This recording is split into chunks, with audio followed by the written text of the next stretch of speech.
Greetings. Welcome back to Black Bear News, where we are discussing climate change, abrupt climate change, things adjacent, and lots to cover. I'm sorry I missed you all yesterday. I just didn't have anything left in the tank at the end of the day.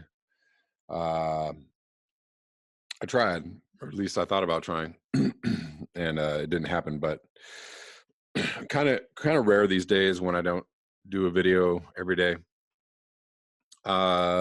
Mainly because I feel like I'm really behind when I don't do a video. All of a sudden, I've just like the pile of stuff that there is to look at and read and talk about and contemplate is just so voluminous, and it's just a cascade of stuff. So what I'm going to try and do is just get through just a ton of articles right now today. First, though, I would like to say I'm going to be on the Natural Progressive channel tonight doing a little interview.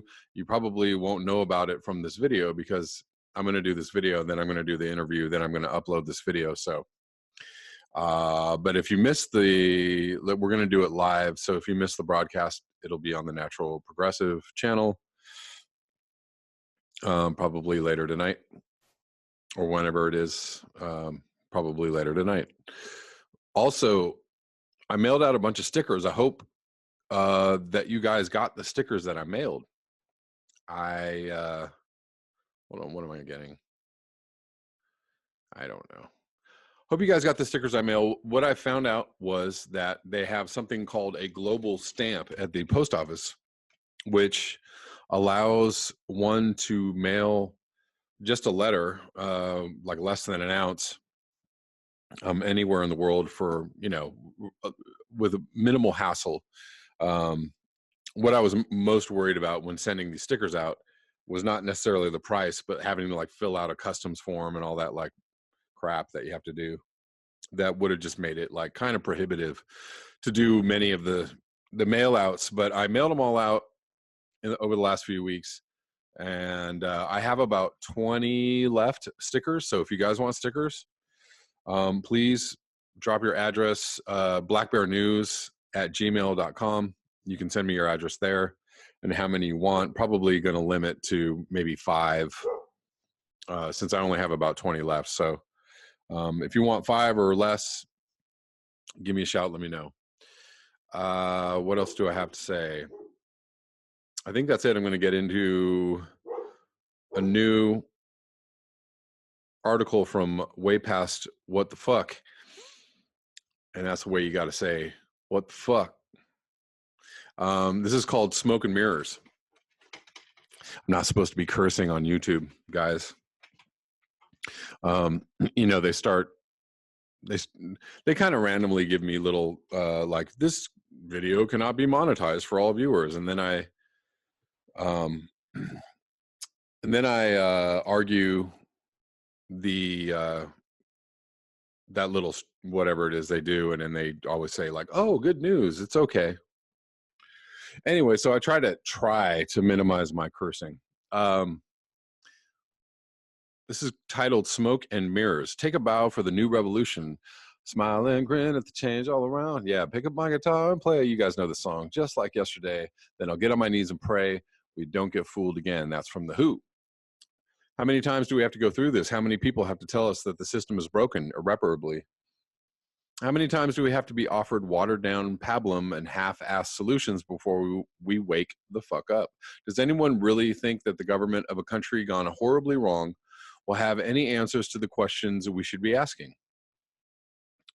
Does anyone think that somehow a man or woman on a white horse is going to ride into town and save us from the bad guys?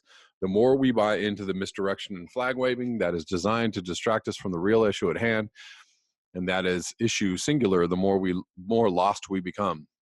This country has a long history of, hey, look over here, and pay no attention to the man behind the curtain. If you look at the distractions, things like the war on drugs, the war against brown people, the war on communism, you will almost invariably find something devious going on behind the curtains. The Iran-Contra scandal, the Teapot Dome scandal, and the Watergate scandal are just a few examples. They throw out a big flashy story to grab your attention and then go about the devious business of screwing you behind closed doors. The funny thing is that a lot of people know this, but for some reason choose to ignore it. We keep going to the polls. We proudly wear I voted stickers, mostly to get free coffee at Starbucks on election day, and nothing ever changes. Change comes from us, bottom up, not top down. The top really doesn't care much for your opinion. A friend of mine once said, you either have a seat at the table or you're on the menu, and most of us aren't getting an invitation to dinner. Yet we keep on believing. We believe in Tulsi Gabbard and Bernie Sanders and AOC and Elizabeth Warren. We buy into the idea that maybe they will make a change, and we use that as yet another excuse to stand down. Meet the new boss, same as the old boss. Try, though I might. I cannot bring myself to believe that any change is coming. I have seen a lot of saviors come and go, all of them with big promises, all of them with hope and change, all of them were going to fix shit. And in all that time, not one of them has made any significant difference. In 1971, Hunter S. Thompson wrote in Fear and Loathing in Las Vegas, it seems like a lifetime, or at least a main era, the kind of peak that never comes again. San Francisco in the middle of the 60s was a very special time and place to be a part of. Maybe it meant something, maybe not in the long run, but no explanation, no mix of words or music or memories can touch that sense of knowing that you were there and alive in that corner of time in the world, whatever it meant. There was madness in any direction at any hour. You could strike sparks anywhere. There was a fantastic universal sense that whatever we were doing was right, that we were winning. And that, I think, was the handle, that sense of inevitable victory over the forces of old and evil, not in any mean or military sense. We didn't need that. Our energy would simply prevail. There was no point in fighting on our side or theirs. We had all the momentum. We were riding the crest of a high and beautiful wave. So now, less than 5 years later, you can go up on a steep hill in Las Vegas and look west, and with the right kind of eyes, you can almost see the high water mark, that place where the wave finally broke and rolled back. That was written nearly 50 years ago. The high water mark is gone now, worn to dust and blown away on the wind of what we have become. The sense of belonging to something greater than ourselves has long since vanished into the sea of self-importance and consumption. The ideal is reduced to the spectacle of a few big demonstrations and internet rants. We thought we had won, now we know better. We have lost everything, and anything we do now is kind of like putting new tires on a car with no engine. I am not sure how HST would handle what we have become. We have been reduced to children chasing butterflies. Anything shiny or flashy grabs our attention and distracts us from the truly important work that has to be done. The people who oppose us have made their position clear. They will do anything and stop at nothing to continue their reign of destruction, and we have, through inaction, made our position clear. Maybe it's time to change our position. Maybe it's time to listen to what Martin Luther King said about resistance. Whenever men and women straighten their backs up, they are going somewhere, because a man can't ride your back unless it's bent. We have spent too long with our backs bent. We have spent too long getting beat down. We have spent too long eating scraps from the table. We have spent too long settling for the destructive and violent behavior of the ruling elite. We can't stop what is going to happen, but we can make our position clear. To change everything, start anywhere. Good stuff again from Michael Campy. Lots of interesting things to say about that. I had so many thoughts today. Actually, I was driving down Martin Luther King today, and then realizing that Martin Luther King Street in every city is right through not a very good part of town generally, and it's just and I just thought about the reality of that. Just made me think about the legacy of Martin Luther King. I mean, of course, you would have Martin Luther King Boulevard or Street or whatever it's named in each city. Of course, you'd have it through the black part of town. But the fact that the part of town it goes through is usually not a nice place, in disrepair, usually a little sketchy, and it's a sad legacy in a way. I mean, I know there are plenty of monuments to Martin Luther King. I know that his memory is is respected in really great ways. But it's just the fact of the Martin Luther King Boulevard in any city is usually like, okay, like, what part of town am I going through? You can almost bet on it. The one place I can think of that might have a little sparkle is there's Martin Luther King in Dallas, and there's like it's like a Black Forest Theater. I think Erica Badu owns it, and I think they're trying to do a little bit of build up around there. But I mean, pretty much the street is fairly, uniformly sad. The thing about that time, the 60s, and that whole movement was that the powers that be made it very clear what they were going to do to people who questioned or tried to meddle with the status quo. You had, I don't, it seemed to be a high watermark for assassinations. It seemed to be a high watermark for the police and the military just clamping the hell down on protests and people, asking, begging for something different. And, after seeing that happen year after year, after Kennedy and Malcolm X and Martin Luther King and RFK and Kent State, and after seeing so many people get beat down and shot and killed and flogged and hosed, it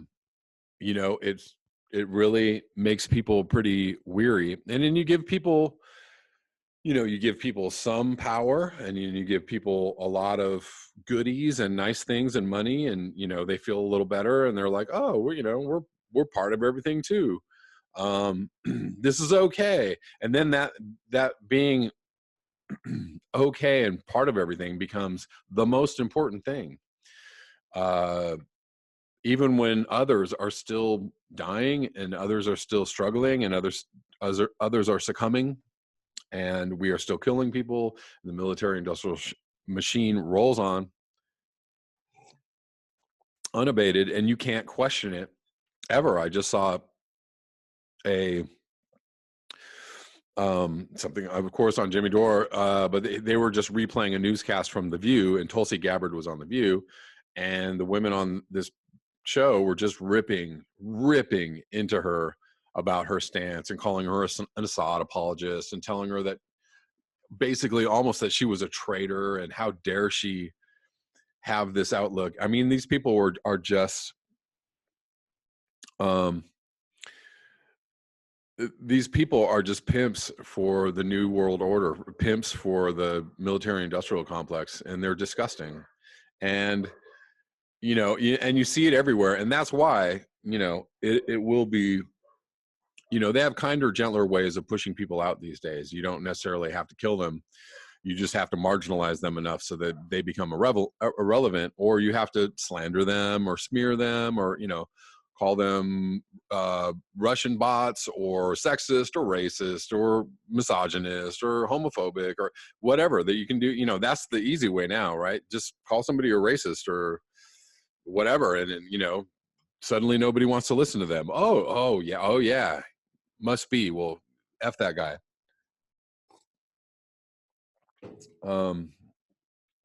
Yeah, we don't necessarily have to brutalize people in the streets. We can just scare the hell out of them so they don't ever get in the streets. And America has done that really, really well.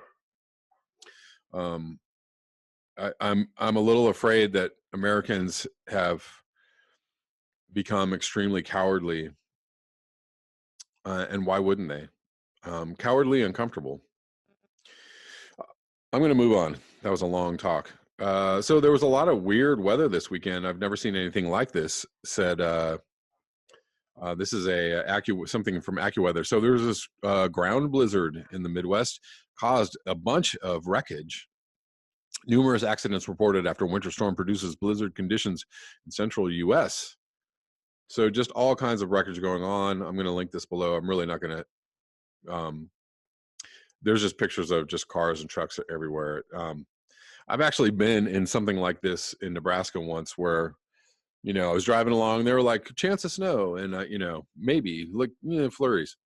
And I'm driving along, and I'm like, nice day, cold, and a couple drops of snow, and then all of a sudden, just a sideways blizzard like coming down, and people were just like, what the hell? And all, there were like trucks all off the side of the road and cars all off the side of the road. It was just insane madness. And then they ended up closing the road down. Actually lost a tire in that drive because the road was just filled with ice. And so I was bouncing all over ice, and it was nuts. Anyways, that happens quick. And that happened this weekend all over the Midwest, up into the Northeast. People got hammered by some serious weather. We're going to move on to an article from Nick Humphrey, Hot Arctic this week. Had another comment from one of the usual suspects. We're heading into a solar minimum because of the cold weather. This is why we have the cold weather. This is called science, sir. When we have a polar vortex, when we have colder than usual air coming down from the Arctic, it's because warmer than usual air is pushing the air out of the Arctic. I don't know how many times I can explain this. Maybe you're not watching the video and you're just commenting just with like blah. Maybe you're just spewing whatever, but you're not listening, and you're certainly not comprehending the science is hot air, which is not supposed to be in the Arctic. This is an effect of global warming. This is a consequence of global warming. The hot air is not supposed to be there. The jet stream is all over the place. That's not supposed to be happening. It pushes the cold air out of the Arctic. I don't even have to say this anymore. And we get the cold air that's not supposed to be here from the Arctic, and everything is all messed up.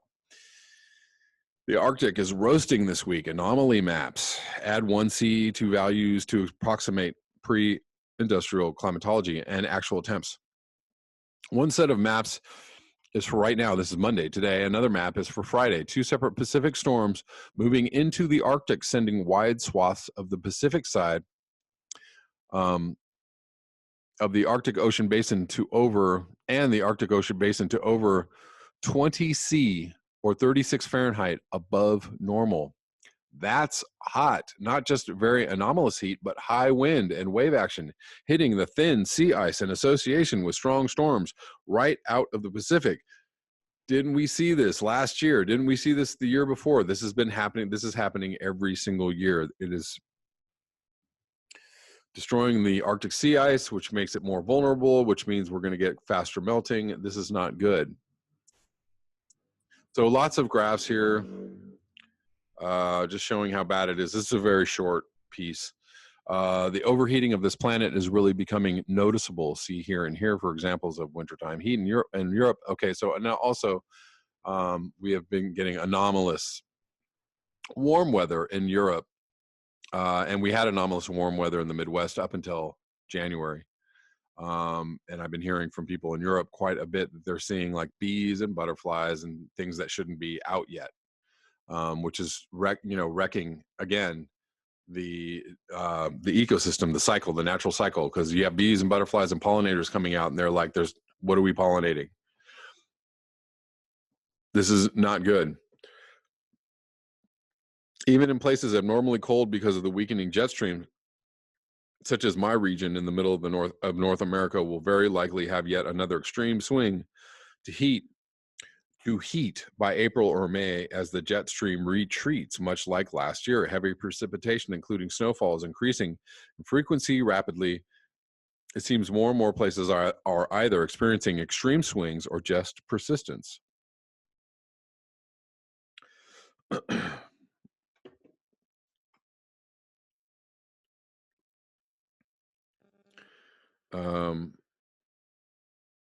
Moving on. So also I'm seeing so much, and this is actually great. I'm seeing more climate news on places like Facebook, Twitter. Tulsi Gabbard tweeted something about monarch butterflies going extinct. I retweeted that, and then there's a An article from Vox, which I forgot that I wanted to read. Maybe I will read it now. I don't know. I have a lot to read and feel like I'm missing too much.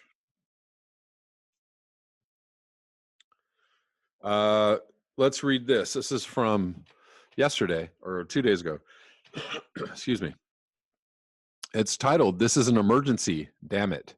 Green New Deal critics are missing the bigger picture. Earlier this month, Senator Ed Markey and Representative Alexandria Ocasio-Cortez introduced a Green New Deal resolution laying out an ambitious set of goals and principles aimed at transforming and decarbonizing the U.S. economy. The release prompted a great deal of smart, insightful writing, but also a lot of knee-jerk and predictable cant. Conservatives called it socialist. Moderates called it extreme. Pundits called it unrealistic. Wonks scolded it over this or that omission. Political gossip columnists obsessed over missteps in the rollout. What ties the latter reactions together, from my perspective, is that they seem oblivious to the historical moment, like thespians acting out an old familiar play, even as the theater goes up in flames around them. To put it bluntly, this is not normal. We are not in an era of normal politics. There's no precedent for the climate crisis, its danger, or its opportunities. Above all, it calls for courage and fresh thinking. Rather than jumping into individual responses, I want to take a step back and try to situate the Green New Deal in our current historical context, at least as I see it. Then it will be clearer why I think so many critics have missed the mark. There's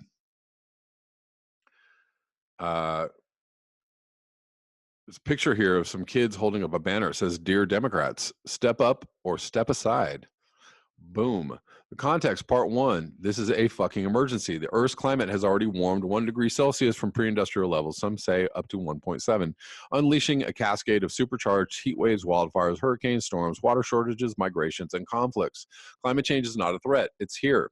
The climate has changed. And it is changing more rapidly than at any time in millions of years. The human race is leaving behind the climatic conditions in which all of advanced civilization developed.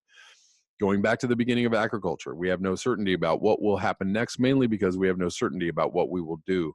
But we know the changes are bad and going to get much worse, even with concerted global action. Without concerted global action, and with a few bad breaks on climate sensitivity, population, and fossil fuel projections, the worst case scenarios include civilization threatening consequences that will be utterly disastrous for most of the planet. Species. At the moment, nobody is doing a better job of describing the tragic unfolding reality of climate change than author David Wallace Wells, especially in his new book, The Uninhabitable Earth, but also in this new New York Times piece. Here's just a paragraph of coming attractions. As temperatures rise, this could mean many of the biggest cities in the Middle East and South Asia would become lethally hot in summer, perhaps as soon as 2050. Think sooner than that. There would be ice-free summers in the Arctic and the unstoppable disintegration of the West Antarctic's ice sheet, which some scientists believe has already begun. Threatening the world's coastal cities with inundation, coral reefs would mostly disappear, and there would be tens of millions of climate refugees, perhaps many more, fleeing droughts, flooding, and extreme heat, and the possibility of multiple climate-driven natural disasters striking simultaneously. All of that is expected when the global average temperature rises 2 degrees Celsius. New EPA Administrator Andrew Wheeler recently dismissed the latest IPCC report as being based on a worst-case scenario, which is darkly ironic since the report is all about the dangers that lie between 1.5 and 2 degrees warming. But 2 degrees is not the worst-case scenario. It is among the best-case scenarios. The UN thinks we're headed for somewhere around 4 degrees by 2100. Maybe think sooner than that. Believing that we can limit temperature rise to 2 degrees, a level of warming scientists view as catastrophic, now counts as wild-haired optimism. Read that again. Believing that we can limit temperature rise to 2 degrees, a level of warming scientists view as catastrophic, now counts as wild-haired optimism, requiring heroic assumptions about technology development and political transformation. The best case scenario is very, very bad, and it gets much worse from there, from Wallace Wells' book. 2 degrees would be terrible, but it's better than 3, at which point Southern Europe would be in a permanent drought. African droughts would last 5 years on average. And the areas burned annually by wildfires in the United States could quadruple or worse from last year's million-plus acres. And 3 degrees is much better than 4, at which point 6 natural disasters could strike a single community simultaneously. The number of climate refugees already in the millions could grow tenfold or 20-fold or more, and globally, damages from warming could reach 600 trillion, about double all the wealth that exists in the world today.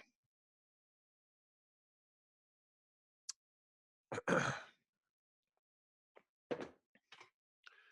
worst case scenario, which contra Wheeler is virtually never discussed in polite political circles in the U.S., is, as Wallace Wells quoted famed naturalist David Attenborough saying, the collapse of our civilizations and the extinction of much of the natural world. This is alarming, and if you must be alarmist, but as Wallace Wells says, being alarmed is not a sign of being hysterical when it comes to climate change. Being alarmed is what the facts demand. The status quo. Continuing along the same trajectory, doing the same things leads to disaster on a scale that is genuinely difficult to comprehend, involving the fate of our species and thousands of others over centuries to come. Remember, just because our models tend to stop at 2100 doesn't mean warming will stop then. It will just get worse. The crucial decisions that will shape our species' future will take place over the next decade. Dramatic change is the only hope of avoiding the worst. Choosing to continue our own present path is madness, nihilism. It is not moderation. Choosing to continue down our present path is madness, nihilism. It is not moderation. The context, part 2, U.S. politics is a dumpster fire, and there is no center. It feels a little odd to have to point this out, though it seems keen. It's some keen insight, but U.S. politics is pretty much screwed up right now. There's actually no left, is what it is. The conservative movement and the Republican Party have descended into unrestrained tribalism, rallying around what is effectively a crime boss who it now appears was elected with the help of a hostile foreign power. No, bullshit. Stop that, Vox. The media has calved into, with an entire shadow right-wing media capturing the near, and also the left-wing media is doing their own things, doing the bidding of the military-industrial complex and the corporations. The president is now openly admitting to scheduling a national emergency because he wanted money for his walls, and we already know this. Basic norms of political contact are crumbling on a daily basis. The country's core institutions are under intense stress. It plays out on national and social media like an exhausting spectacle. Always turn to 11. And it all takes place in the context of Americans' shrinking faith in their political system, which is ever more nakedly funneling wealth and power to the already wealthy and powerful, while protecting them from accountability and heaping more risk and instability onto the most vulnerable. The reactionary, larger, older white male backlash and the rising appeal of democratic socialism among the young are both, in their own ways, responses to a money-soaked, unresponsive political system. The House is on fire, but an odd number of Democrats and pundits just seem to be whistling past it. Not an odd number, a majority. Acting out familiar roles and repeating familiar narratives, as though we're still in an era of normal politics, as though there are still two normal parties and some coherent center they are both attempting to capture. One moderate critique of the GND from Jason Grumet of the Bipartisan Policy Center is that it overreaches, threatening bipartisan cooperation. But none of these allegedly moderate critics ever explains why, after more than a decade of openly stated, unapologetic, total opposition to anything Democrats propose, the GOP would allow their opponents a victory on one of the most polarizing issues in public life. For more than a decade, bipartisan cooperation has, with very few exceptions, meant inaction on climate change and much else. With every passing year, the Republican Party descends further into ethno-nationalism and plutocracy. Why are prospects better now? There's nothing in 21st century American politics to suggest the Republicans will join with Democrats in a dramatic transformation of the economy. I'm going to go down here. Oddly, one of the few people, because their take on what's going on politically is only kind of correct. The thing that's really keeping us from moving on climate change is the Democrats, not just Republicans. It's the moderate, corporate-backed Democrats that are killing this. It's the liberal view that we need a strong economy and we need, that everything can be status quo, or should be, and we can change everything and it'll be fine. That's the thing that's I mean, the Republicans are just outright lying, and most people know that now, or are coming to know that. Oddly, one of the few people to correctly grasp the stakes is New York Times columnist and longtime climate change bullshitter Brett Stevens. In his latest column, he says, let's assume the most dire predictions are right and we don't have a moment to lose in substantially decarbonizing the global economy, no matter what the financial cost or political pain. In that case, isn't Pelosi's incrementalist approach to climate absurdly inadequate? Why, yes. Yes, it is. There we go. We're getting into the real crux of the matter. Are we dealing with a problem so severe that it requires the political and economic equivalent of war socialism? Or should we think of climate change roughly the same way we think about global poverty, a serious problem we can work patiently to solve without resort to extreme measures like ending capitalism or depriving equally serious priorities of the attention they deserve? One can quibble with whether it's accurate to characterize the New Deal as war socialism. It was, after all, run primarily in partisanship with private industry. And that is, there are problems with the Green New Deal, of course. One can also quibble with whether addressing climate change will deprive other issues of attention as opposed to working in synchrony with them. Water, agriculture, disease, economic development, climate overlaps with all of them. Yes, it's all encompassing, everything. It takes reevaluating and reconfiguring everything. But Steffens gets the basic question right. Is climate change a priority one emergency threatening progress in all other areas, as the IPCC and America's own scientists say? What do you think? Or is it a manageable problem, addressable with patient meliorist policy?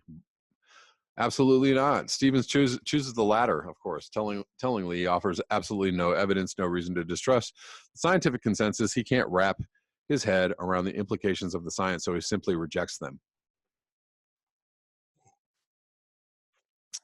Nonetheless, it's clear that U.S. political status quo leads to morally unforgivable inaction. That is the baseline condition. Only something that jolts politics in a new direction, marshals some new force, tries some new strategy, has any chance of success, for the grim definitions of success still available.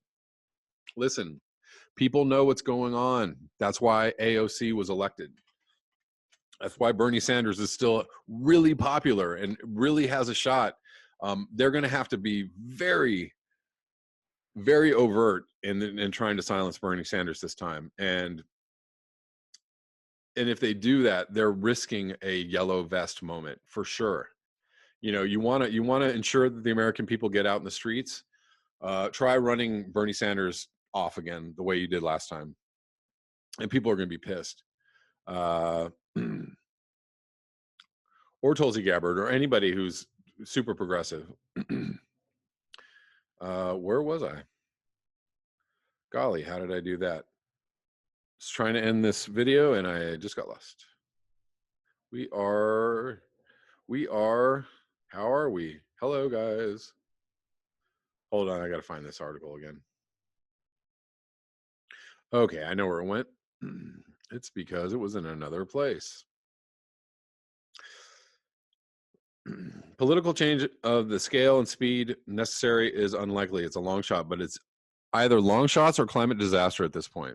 The context, part 3, grassroots energy is not fungible. This is a good article. I know this is getting along in the tooth, this video, but I'm going to try and get to the end, or mostly the end of this. What can rescue American politics from its current swirl down the toilet bowl? What can give it a jolt of life? It won't be a return to the late Obama-era status quo, wherein Democrats win proposed things and Republicans block them in a kind of politically numbing kabuki. It won't be another scientific report or policy paper. It won't be another clever framing or promising poll result. It won't be any number of combination of words. It can only happen through power. And the need for power is not symmetrical. Conservatives defend the status quo in the interest of incumbents in all of politics, but especially in U.S. politics. Preserving the status quo is easier than changing it. It is easier to block and destroy things than to pass and build them. Conservatives have a lower bar for success and the reliable backing of those who benefit most from the status quo. The left will never win the money game. The right's billionaires are united in advocating for their interests: lower taxes, less regulation, and less accountability. The lefts are more likely to pick vanity causes or candidates. They love social causes, but are far less likely than their counterparts on the right to focus on economic issues or redistribution, in part because many of them are quasi-libertarian tech bros who believe they are smarter than governments and better able to change the world if left to their billions. And of course, government by the whims of the wealthy is problematic in and of itself. That leaves people power. Here's the only way it works. You develop a vision of politics that puts ordinary people at the center and gives them a tangible stake in the country's future, a share in its enormous wealth, and a role to play in its greater purpose. Then organize people around that vision and demand it from elected representatives. If elected representatives don't push for it, make sure they get primaried or defeated. If you want bipartisanship, get it because politicians in purple districts and states are scared to cross you, not because you led them to the sweet light of reason. That's the only prospect I know of for climate change on a sufficient scale. Seriously, if you know of another, email me. Into this milieu comes a youth movement that takes a Democratic Party disengaged and unambitious on climate change and smacks it upside the head. Did you all see the interview with Dianne Feinstein? I hope you did, or maybe most of you did. She just basically said, "Get out of here. I know what I'm doing." And I just can't pass up the opportunity to call her fuckstain. Sorry. Juvenile, I know, but still, that's the only thing I can think of when I think of Feinstein. So here it is. Some people power the most rare and precious commodity for anyone hoping to advance progressive goals. The conservative response, of course, was entirely predictable. The right reacted exactly as they've reacted to every proposal for social progress since the turn of the 20th century. They denounced it as socialism. You may remember that reaction from unions, Social Security, Medicare, air and water quality regulations, workplace safety standards, seatbelts, labeling laws on cigarettes, or Obamacare. And they lied about it, projecting a whole series of hyperbolic ideological fantasies. It will ban cows and airplanes and SUVs. Oh my. Well, they actually should ban most of those. Again, as inevitable as the tides. But what of people who share the goal of decarbonizing the U.S. economy in a just and equitable way? How should they react? Should they scold the young activists over ambiguous wording in the resolution, over failures in the rollout, including the erroneous FAQ that was posted to AOC's site and then taken down, over asking for too much justice, too much equity, too many guarantees and promises for ordinary people, over their failure to properly weigh this or that favored technology or policy? There was so much of this, a stale pageant of very serious gestures operating in bizarre indifference to the urgency of current circumstances. These activists are people in their 20s and early 30s facing a looming catastrophe that previous generations, the very ones busy scolding them for their excess idealism, failed utterly to prevent or address. They are winging it, putting together a plan for economic transportation on the fly, like an overdue college project, because nobody else stepped up to do it. This goes on. The context, part 4, I'm going to wrap this up. The Green New Deal is not what people are saying it is. The GND resolution is not a policy or a series of policies. It is a set of goals, aspirations, and principles. It purposefully puts up the vision, puts the vision up front and leaves the policy making for later. Nonetheless, many commentators have simply chosen to pretend it's policy or project policy on it. The government would put sector after sector under partial or complete federal control, writes David Brooks in the New York Times. That's actually what absolutely needs to happen. But these ninnies are like,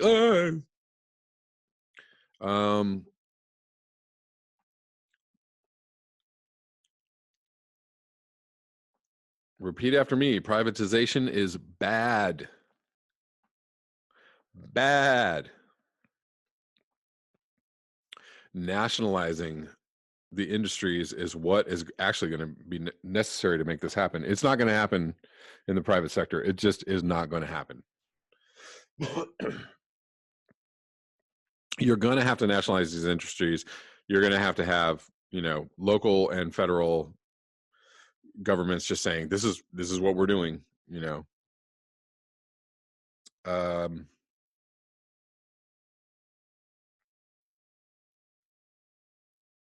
Man, I wish I had known that this was so long. I would have just started this in another video and read the whole dang thing. But, that's what happens.